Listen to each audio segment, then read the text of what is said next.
So when people ask me, how did Jackass start? I've got this distilled, like, I say, it started, we were making skateboarding videos. Yeah. And they just had all this crazy stuff in it, these skateboarding videos. And then they became very popular. And the guy in charge of making these skateboarding videos reached out to his friend Spike Jones, and he said, hey, you know, our videos are getting so popular, but like, it's not the skateboarding that people are freaking out over. It's all this other crazy stuff. Right. And I think if we subtract the skateboarding, then what's left over could be a TV show.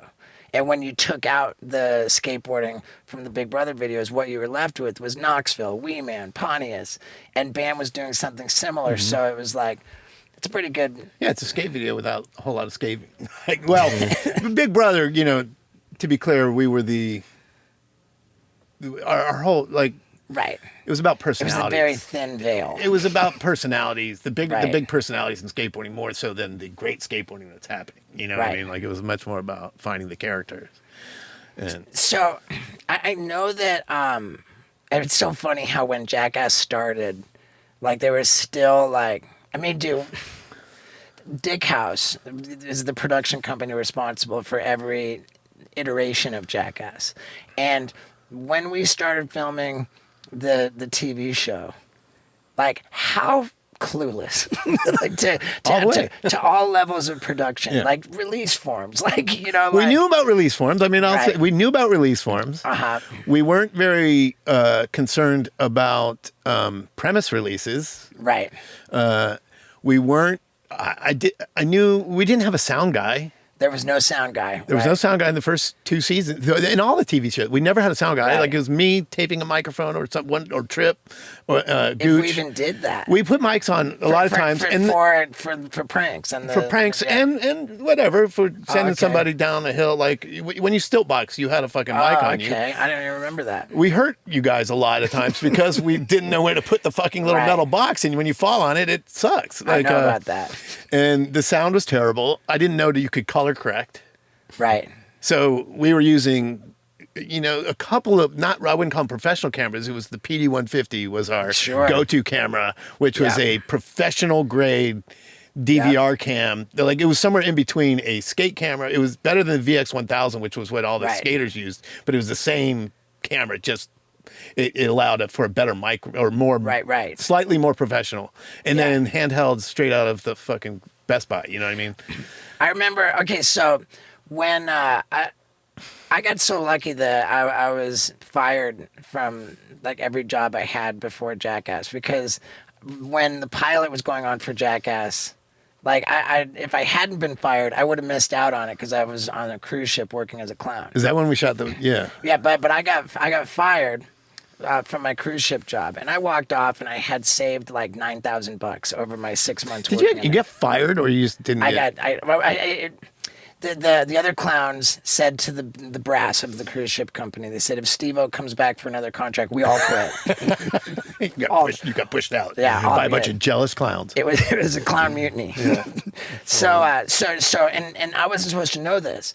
And my boss clown, he said, hey, man, I'm going to tell you something, and if it gets out that I told you, I'm going to lose my job, but I'm just not going to sit here and let these clowns do you like this. I'm telling you up front, like, you're not coming back for another contract. They all went behind your back and made this happen, so it's time for you to start calling up your skateboard buddies and try to get something and going with them. Wow. And so I knew ahead of time, and my first call was to you. I said, Jeff, I'm working on cruise ships as a clown. I'm always walking around on stilts, and it's like the biggest fear. I'm terrified while I'm walking on stilts that I might fall over, and so I got to do it. I got to do it. And I'm thinking that if I'm on stilts and I've got a big stilt costume, we set it on fire, then I can have a unicycle. I did this whole thing, and I bought all the fucking equipment, the still costumes made, all this. All the equipment. None of the fireproof equipment that you would want to use in a situation like that. Like, this is back to you had the stilts and the long enough clown costume to go over the stilts. Right. I bought 3 sets of stilt clothes, like 10-foot tall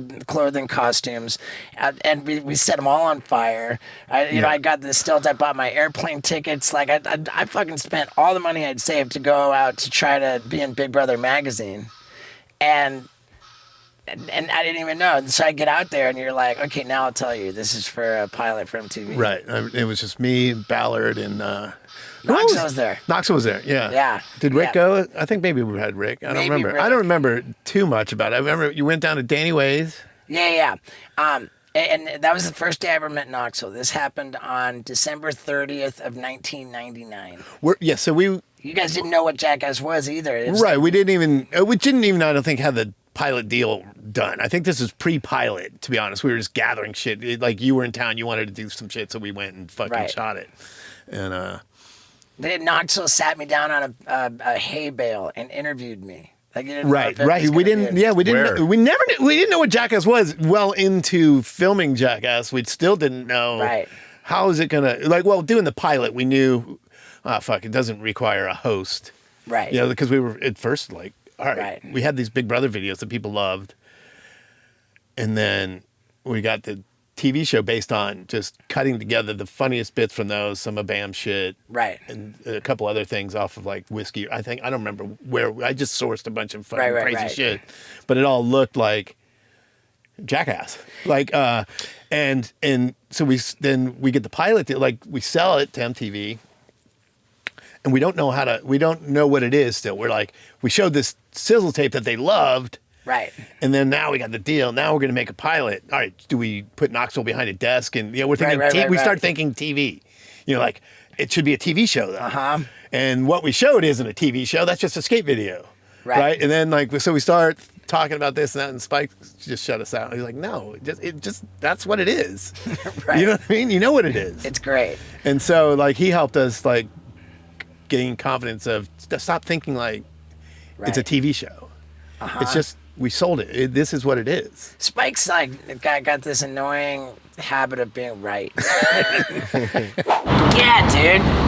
Thanks for watching that clip. And if you live in America, there's a good chance that this big badass tour bus is coming to your town with my bucket list tour. What is it? Well, it's an X-rated show full of all the stuff that I would have never been allowed to do for Jackass. And a lot of it is flagrantly illegal, so it's adults only. And if you live in any of these states, then you better go to stevo.com and check out my tour schedule. Hurry up and get your tickets too, because it's selling out everywhere. Yeah, dude. Woo! Yeah, dude.